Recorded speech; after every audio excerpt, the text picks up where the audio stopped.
we will guide you on how to clear the cache in Google Chrome. If you find this helpful, please consider liking the video and subscribing to the channel. Clearing the cache in Google Chrome is a good idea because over time it builds up when you visit different websites.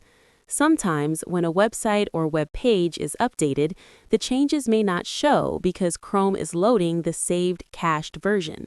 By clearing the cache, the next time you open that website, Chrome will load the latest version of the page. This helps fix loading issues and display problems. You can clear the cache anytime in the future, and after watching this video, you will know exactly how to do it. To start, go to the top right corner of Google Chrome and click on the three dots. From the menu, scroll down and click on Settings. There are many options, but Settings is located near the bottom.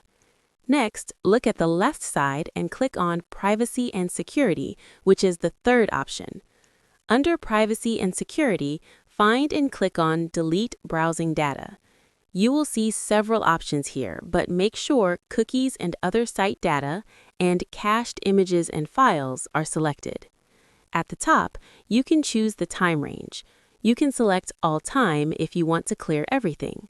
Finally, click on Delete Data and your cache will be cleared successfully.